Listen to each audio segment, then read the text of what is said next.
1987년 루마니아. 영국의 변호사 조너선 하커는 의뢰를 받고 한 귀족의 성에 찾아갑니다. 손님이 왔는데도 반기는 사람 하나 없는 커다란 성. 하커는 스산한 분위기를 느끼면서 성 안쪽으로 들어갑니다. 그곳엔 이미 식사 준비가 되어 있는 식탁이 있었죠.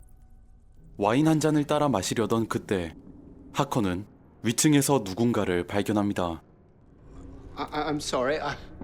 The wine was open. I am Dracula. 드라큘라라고 이름을 밝힌 노인은 하커와 사업에 대해 논의하며 자신은 꼭 영국에 가보고 싶다고 말합니다. 그리고는 하커에게 이 성에 머물면서 영어와 영국 문화를 가르쳐달라고 요구하는데요. However, I'm afraid I will be leaving here tomorrow. No. You are staying.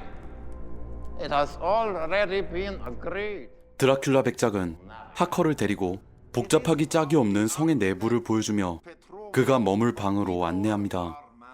하커의 눈에 백작의 행동은 상당히 괴상해 보였는데요. 거울을 극도로 혐오하거나 피를 보면 군침을 흘린다거나 밤만 되면 이 넓은 성에 혼자 있는 등 뭔가 찝찝한 느낌을 풍기고 있었습니다. 뿐만 아니라 창밖엔 이상한 사람의 모습까지 어른거렸죠. 수상하게 여기면서도 일단 잠자리에 드는 하커. 그는 영국에 두고 온 약혼녀의 꿈을 꾸는데요. 하지만 이상하게도 사랑스러운 약혼녀의 모습은 갑자기 끔찍한 백작의 모습으로 변해버립니다. 하커는 화들짝 꿈에서 깨어나고 방바닥에 쓰여진 이상한 문구를 발견합니다.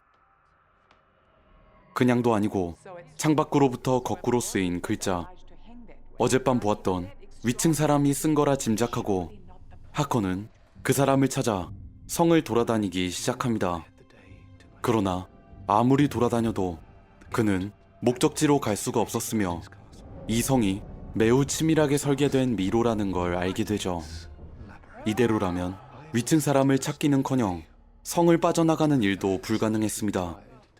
시간이 흘러 해가 지고 다시 찾아온 백작과의 저녁시간. 놀랍게도 드라큘라 백작은 어제보다 한층 젊어 보였습니다. You sound different. Do you approve? The credit is all yours. Fresh blood.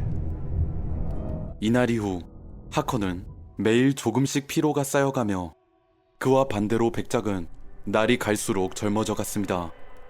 지금 이 상황을 이해하기 위해 미로 같은 성을 수색하는 하커. 그는 발이 닿는 곳을 따라 성의 깊숙한 곳까지 들어가게 되고 어두운 창고 같은 공간에서 상자 속에 갇힌 괴물들을 발견합니다.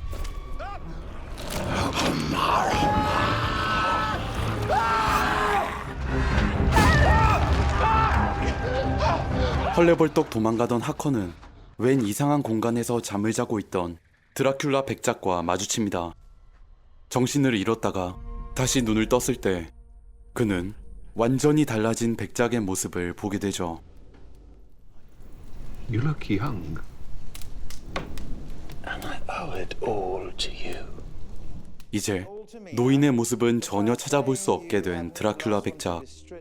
젊고 강인해진 그와 반대로 하커는 사랑하는 약혼녀의 모습도 못 알아볼 정도로 약해진 상태였습니다. 죽음을 직감한 그는 어떻게든 살아날 방법을 찾기 위해 필사적으로 성을 탐색하는데요. 그 노력의 결과 하커는 성의 내부를 그려놓은 지도를 발견하고 그 지도를 써서 위층으로 올라가는 데 성공합니다. 그리고 첫날 밤 창문 밖에 매달려 있던 여자를 만나게 되죠. You at the window. You left the message. You're trapped here. You're trapped too. I want to help you. 아군일 거라 생각했던 사람은 백작에게 홀린 이들 중 하나였습니다. 이후 방에 들어온 백작에 의해 모든 걸 들킨 하커는 이 인물이 상상 이상의 괴물이었다는 것을 알게 됩니다. Why did you kill her? Oh, because I wanted to see if she would die, I suppose. You're a monster. You're a lawyer. Nobody's perfect. This is not one you can test too often, though. I only ever have 3 brides at a time. Why does death always come as such a shock to mortals? 완전히 전성기의 모습으로 돌아온 드라큘라는 허약해진 하커를 안고 성의 가장 위층으로 걸어 올라갑니다. 햇빛이 닿지 않는 그늘 속에 숨어 하커를 내려놓는 백작. 그는 이 불쌍한 희생양을 향해 마지막 요구를 하는데요. Describe her to me. Johnny, in my memory, she sits behind the second highest peak at this time of year, and she's quite red. Look for yourself. But that will burn me to dust. Keep your eyes on the sun, Johnny. It'll be the last time you see her. Don't you see? An end is a blessing. Death completes you. 이곳엔 아무런 희망도 구원도 없습니다. 오직 피를 갈구하는 짐승과 무참한 희생자만 있을 뿐. 과연 하커는 이 끔찍한 성에서 탈출해 지금껏 잃어버린 것들을 되찾을 수 있을까요? Stay. You could be my finest bride. 이 드라마 드라큘라는 우리가 익히 알고 있는 흡혈귀 캐릭터의 화려한 재탄생을 보여주는 매우 흥미로운 작품입니다. 지금까지의 이야기는 시즌 1의 첫 번째 에피소드에 불과하며 드라큘라라는 인물이 영국에 들어오기 전을 다루고 있는 어찌 보면 프롤로그에 해당하는 스토리인데요. 제가 이전 프리뷰 영상에서 말씀드린 것처럼 이번 드라큘라 드라마는 흡혈귀에 대한 현대적인 재해석이 눈에 띄었습니다. 제작진은 드라큘라 백작이란 캐릭터를 단순히 괴물, 악마로만 묘사한 것이 아니라 동시에 우리가 매력을 느낄 만한 개성을 부여해뒀습니다. 일반적인 작품이라면 극악무도한 악당 캐릭터가 저지를 법한 일들이 스토리를 캐리하는 주인공의 시점에서 그려지며 피해자의 입장이 아니라 공격을 하는 가해자의 입장으로 자연스레 시선 이동을 유도합니다. 그 결과 보는 이들은 주인공으로서 그의 거침없는 행보를 함께 경험하며 묘한 카타르시스를 느끼게 되죠. 선과 악의 식상한 대립구도에 갇히지 않고 캐릭터 자체의 매력에 흠뻑 빠지게 되는 드라마 드라큘라. 여태 보지 못했던 통쾌한 악마의 귀환을 맛보고 싶으신 분들에게 이 포텐 터지는 드라마를 강력 추천합니다. 지금까지 믿을 뻔이었습니다.